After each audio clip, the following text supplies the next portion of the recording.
Hey, well, good morning. What's up? This is your boy Charles. This is my first time ever doing a long YouTube video. Normally my videos are pretty short, and I'm pretty sure you were surprised to see this based on my YouTube cover.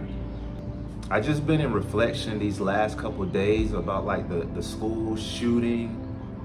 It just really kind of touched my heart because I just recently did an interview with one of my high school classmates, and she's a teacher. She started out in the United States and now she's in Kyrgyzstan and she teaches there. She's also has taught in China, and she's all around the world internationally teaching. And when I talked to her, her whole experience of teaching is totally different from the teaching of what I'm seeing on the news from teachers here in the United States. With the recent shooting that just happened, it kind of put a lot of things in perspective for me. Sometimes the TV isn't always a person's current reality. And what I'm saying is there was a young brother that was talking on the news after the shooting. He had dreads, and when I heard this young brother talk, it really touched my heart. You know, I could see from his body language that he's like aware that's a reality in United States. You know, it was kind of sad to hear the brother talk, and it was like, he was saying describing what was going on with the school shooting, but at the same time, I could tell that he was so blessed and relieved that it wasn't him, you know, that he was able to make it out of the school shooting, but at the same time, his heart went to those who didn't make it out of the school shooting. Check out this clip right here. I'm gonna play just a little bit for you. With my friend, I was checking on my other friend because he got grazed in his leg, and then there was a white girl that was in front of me. She got shot in her leg and stuff, and then my other friend got shot in her stomach, and it was just so sad, stuff like that. Are you okay? Yes, ma'am. That's a lot to process. Yeah. And you're so young. You're how old? 14. That's so much to have to process in class where you're supposed to feel safe. Yeah. So you can see from that clip, it just shows you the conscious level where we're at in today's society. I'm surprised he was able to even talk on camera. I think I was in middle school in '96. I don't even know if I would have had the courage to talk about it, you know? So it just shows the conscious level that is rising in today's society. I say all this to bring a point. My friend Alicia, I went to high school with her, and I just did an interview with her about her experience teaching and living internationally. And you know, she tells me that the kids there are well behaved, they love learning. She says she feels safe, she's making tax-free money. I say all this to bring to a short point, or it's not even inspiration, it's not a motivational video, it's just to let people know that you can always have options to do other things. And if you're a teacher in the United States, my heart goes to you. I'm not just saying it because of the school shootings, because I actually have real life experiences working in a school. Believe it or not, I once was a school resource officer, and I worked within the school system. And there was one story where I remember a teacher was getting in a fight with a student, and you know, they buzzed the intercom, the school let me know, hey, you know, Deputy Chadwick, we got a fight going on in room so-and-so. So I run to the room, and when I get to the room, the kids was like laughing. I'm banging on the door, telling the kids to let me get in there to try to break up the fight in the situation between a student and a teacher. And they were all laughing. So I did some quick thinking, and lucky for me, that classroom was on the corner of like a long hallway of classes on each side. And lucky for me, it was right at an exit way. So I exit out the room, ran to the side of the building like this, and went through the classroom window. And that's how I had to access the classroom. I went through an actual window. And when I broke up the fight, separated the student, you know, the teacher was just sitting there. I think his head was bleeding a little bit. He was breathing hard. after the situation I got it de-escalated, I asked the students, I said, why wouldn't y'all open the door for me? And you know, that was pretty shocking for me to see where we're at with the school system. So again, if you're a public United States teacher, don't ever be afraid. There are always other opportunities even outside of the United States. And my high school friend, I really just thought about her after hearing about this last school shooting. Not to say that it couldn't happen in an international country, but just her telling me the experience of how the children are happy to learn, how she's traveling and getting paid at the same time. She also talks about making tax-free money and living so much better than the United States. So I say all this, that my heart goes to the teacher of the United States. And if you're a teacher and you see this video, don't be afraid to go internationally and teach.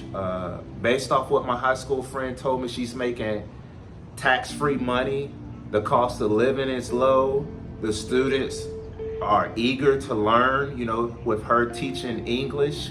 And she just talks about how stress-free her life is, you know, where she's been gone, I think, since 2015 or so, and she ain't been back to the States. She's still teaching overseas. So I just wanted to provide this video. I don't know who it's for, but again, teachers, you are the real heroes.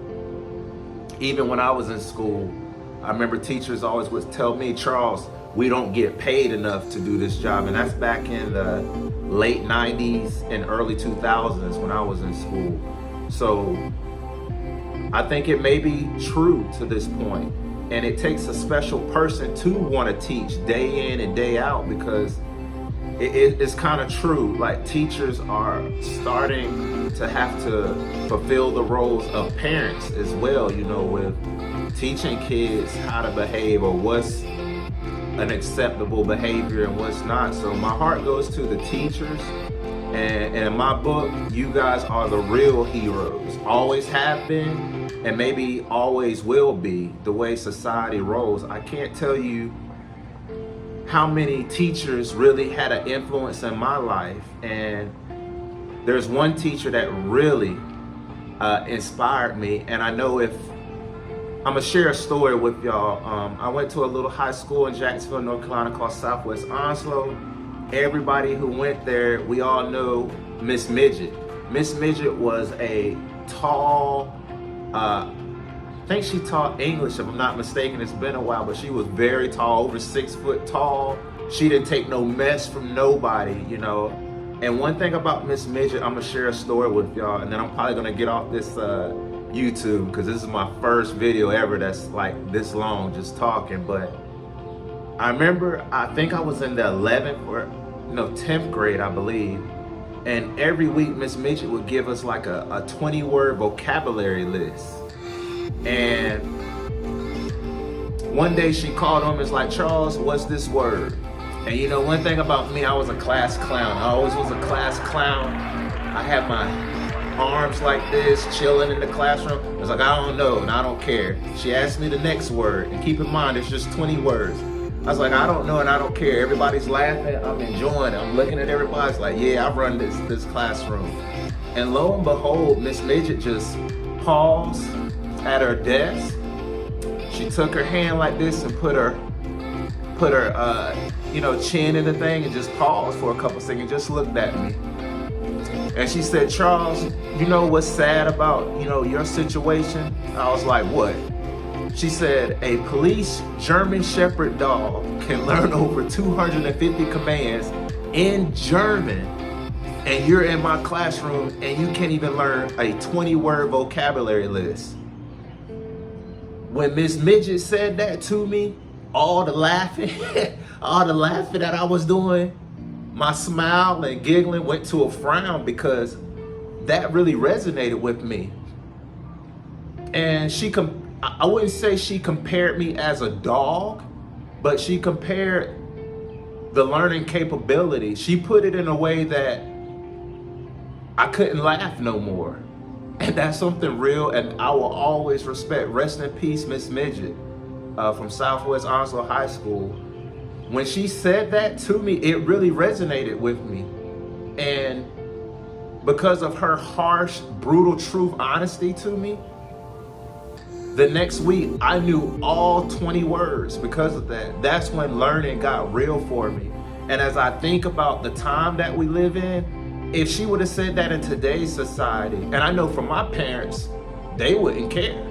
They're not gonna try to, they wouldn't have tried to counsel Miss Midget because she told me the truth about something. But I'm pretty sure if that situation would have happened in today's society, like it would have been a racial thing potentially. You know, Miss Midget was, you know, Caucasian or white, but I can see the headlines now, white teacher compares black student to a dog, and then they would have counseled her and fired her.